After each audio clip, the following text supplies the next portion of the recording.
இன்றைக்கி நம்ம என்ன பார்க்க போகிறோன்னா பைரிஃபார்மஸ் சிண்ட்ரோம்னா என்ன, சயாட்டிக்கானா என்ன அப்படின்னு பார்க்க போகிறோம். மோரோவர் பார்த்திங்கன்னா 2 கண்டிஷனுமே ஒரே மாதிரி தான் இருக்கும். ஸோ அந்த கண்டிஷன்னா என்ன, அதை எப்படி டிஃப்ரென்ஷியேட் பண்ண போகிறோம் அப்படின்னு தான் பார்க்க போகிறோம்.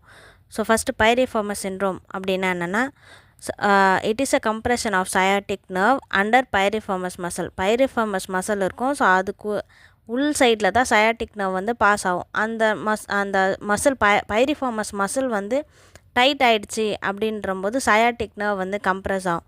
சரிங்களா? சயாட்டிக்கானா அப்படின்னா என்ன அப்படின்னு பார்க்கும்போது, sciatica is a compression of sciatic nerve root by a herniated disc. அப்படின்னா நம்மளோட வேர்டிப்ராஸ்லாம் இருக்குல்ல, ஸோ 2 வேர்டிப்ராக்கு நடுவில் வந்து இன்டர்வர்டிப்ரல் டிஸ்க் இருக்குது.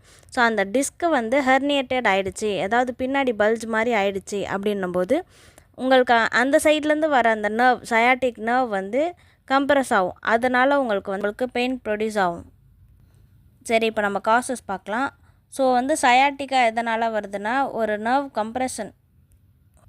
கம்ப்ரெஷனால் வருது. இதுவே பைரிஃபார்மஸ் மசில் பைரிஃபார்மஸ் சிண்ட்ரோம் வந்து பைரிஃபார்மஸ் மசில் டைட்னஸ்னால் வருது. ஸோ இது யாருக்கெல்லாம் வரும் ரிஸ்க் ஃபேக்டர்ஸ் அப்படின்னு பார்த்தோன்னா, மசில் ஓவர் யூஸ் பண்ணுறதுனால வரும். பைசைக்கிளிங், அப்புறம் வந்து ப்ராப்பராக ஸ்ட்ரெச்சிங்லாம் பண்ணாமே ரன்னிங் ஆக்டிவிட்டீஸ்லாம் பண்ணுறவங்களுக்கு வரும். ஸோ இதோட சிம்டம்ஸ் எப்படி இருக்குது அப்படின்னு பார்த்தீங்கன்னா, பெயின், டிங்லிங் சென்சேஷன், நம்னஸ் இருக்கும். எங்கேருந்து நம்னஸ் இருக்கும்னா, உங்களுக்கு பட்டக் ரீஜன்லேருந்து அப்படியே போஸ்டீரியர் தை, லோவர் லெக்கு அங்கெல்லாம் வந்து பெயின் இருக்கும். மோஸ்ட்லி பார்த்திங்கன்னா இது பைரிஃபார்மஸ் சிண்ட்ரோம் இருக்கிறவங்களுக்கும் இந்த பெயின் இருக்கும். சயாட்டிக்காவில் இருக்கிறவங்களுக்கும் இதே சிம்டம்ஸ் தான் இருக்கும்.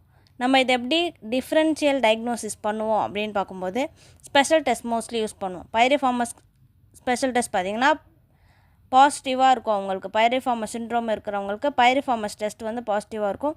சயாட்டிக்கா இருக்கிறவங்களுக்கு வந்து ஸ்லம் டெஸ்ட் வந்து பாசிட்டிவாக இருக்கும்.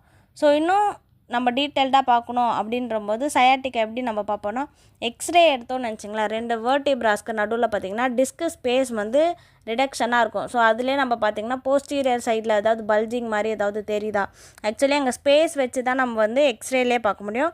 எம்ஆர்ஐ ஸ்கேனில் பார்த்திங்கன்னா ஹெர்னியேட்டட் டிஸ்க் எப்படி இருக்குது, ஸோ ரிப்போர்ட்ஸ்லேயும் நம்மளுக்கு வந்து அது கன்ஃபர்மேஷன் பண்ணிக்கலாம். நெக்ஸ்ட்டு என்ன ட்ரீட்மெண்ட் கொடுக்குறோம் அப்படின்னு பார்த்திங்கன்னா, இப்போ பைரிஃபார்மஸ் சிண்ட்ரோம் இருக்கிறவங்களுக்கு டைட்னஸ் இருக்குல்ல, ஸோ அதனால் நம்ம வந்து ஸ்ட்ரெச்சிங் கொடுப்போம். அதே மாதிரி ரிஸ்க் ஃபேக்டர்ஸ்னால அவங்களுக்கு வருதுன்னா அந்தோட ஆக்டிவிட்டீஸ் எல்லாத்தையுமே நம்ம வந்து மோஸ்ட்லி கொஞ்ச நாளைக்கு அவாய்ட் பண்ண சொல்லுவோம். ஸோ ட்ரக்ஸ் மாதிரி பார்த்திங்கன்னா anti inflammatory drugs and muscle relaxants கொடுப்போம்.